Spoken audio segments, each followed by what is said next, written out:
Well, it seems that with the Colorado justice system the way it is and the way that the laws are written, that they got rid of the Tren de Arugula, however you pronounce that last word. They got rid of them last year, and they're back. Yes, you're going to see a video of the Tren de Arugula fellers. This is not good.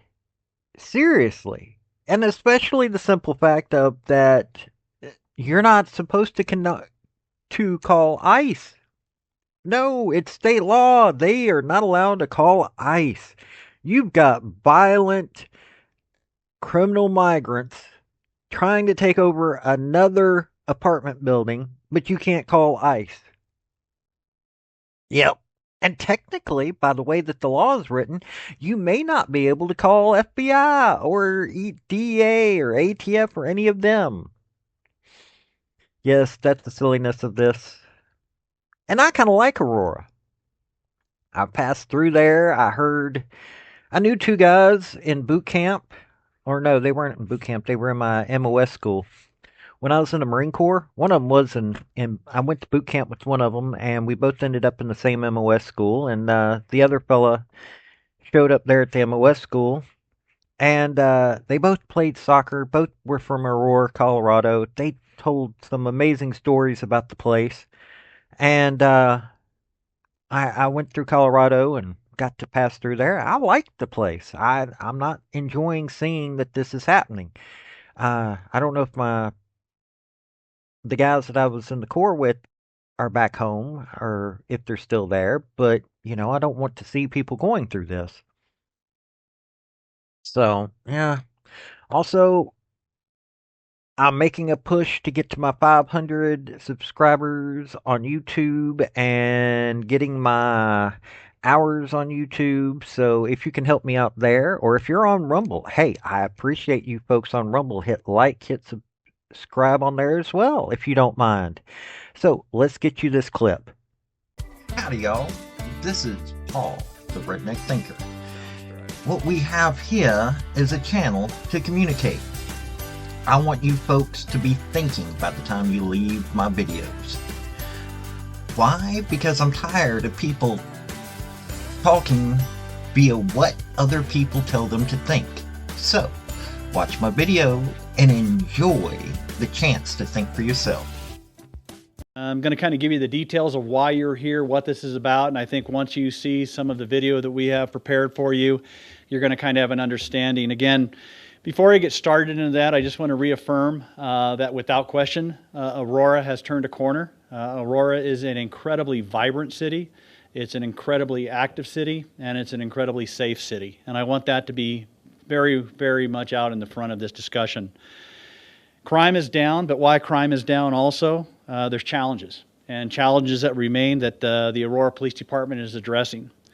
And one of those aspects of those challenges is a really disturbing video that just recently came out that, again, and this might sound like deja vu, this shows armed individuals threatening an apartment in an apartment complex here in the Aurora area. The scene is very reminiscent of the TDA gang takeover that occurred last year and gained national attention. And I want to let everyone know, let the community know that we are addressing this actively, effectively, and immediately. And with that, I'm going to run the video real quick so that we can have the video, and then we'll start the discussion as we move forward.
So again, that video is what the Aurora Police Department became aware of after an investigation related to a number of calls for service, also related to a number of shooting incidences. The reason that I am showing this video now is because I want everyone to understand and to know that we are ahead of this. This isn't something that we are reacting to. This is something that we are proactively addressing with everything that we can possibly do, everything that we can possibly achieve, and everyone we can possibly hold accountable, we will do so. As you can see in the video, again, you have a number of individuals, very reminiscent of what we saw in the past, where they are going up into an apartment complex. This apartment complex is located on Potomac, in the 6th and Potomac area. And I think what's compelling about this as well is that the individuals who live in this apartment, they had just moved into this apartment complex 2 days prior. And they actually came from Venezuela as well. So that is the circumstances. All of the individuals were armed. You can see the two individuals, the one with the hoodie, and he is armed. You can see another individual who's off to the side, who is at a low ready position with his weapon, which means he's basically pointing it at the door, ready to do whatever happens when that door opens. The other individual, who looks like he is kind of guiding and directing it, he is the individual you see with the bandana on. He is basically, from what appears to be kind of the ringleader, addressing, directing, making sure that contact is made with those people. The one thing that I think is the positive about this is that the individuals who had just moved into that apartment complex did not open that door. Had they opened that door, I shudder to think what might have happened to them. You saw that. See, that's one of the reasons why I like being able to get these videos once I figured out how to do all that. Because you can actually see what's going on in a lot of these instances. You don't even have to take my word. Even though there are some folks that comment on my videos that don't actually watch the videos and then they're complaining, oh, it's fake news. No, it really isn't fake news, as you saw. And this video, all of this came June 18th. I'm recording this June 19th. That all came June 18th. So you're seeing what these people are having to go through in Aurora, Colorado. They shouldn't be having to go through this, but their government. You keep electing Democrats, this is what you're going to get. This is what happens. And this is, by the way, I have been listening to folks that have been watching what's going on on the liberal side of the aisle.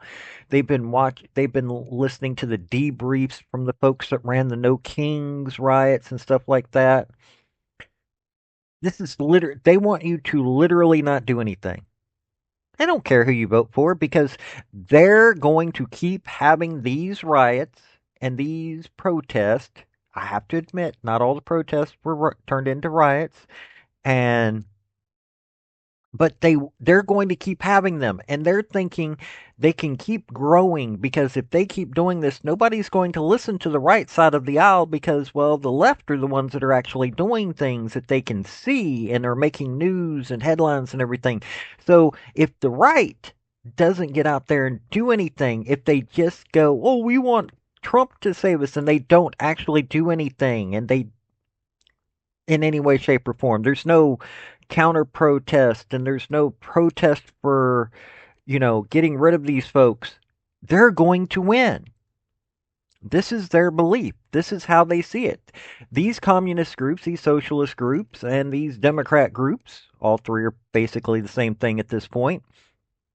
They want you to stay at home. Why? Because, well, they get paid to do this. They don't think that we'll do anything to take care of the situation.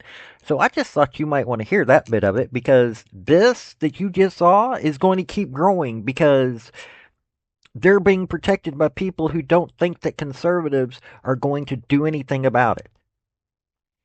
This has been Paul, the Redneck Thinker. Y'all have a good day now. Bye. So folks, that's the story that I wanted to bring you on this video. And I just wanted to say thank you again for coming by. Hit like, subscribe, comment, all that fun stuff if you don't mind. Help me out. So, Y'all have a good day now. Bye.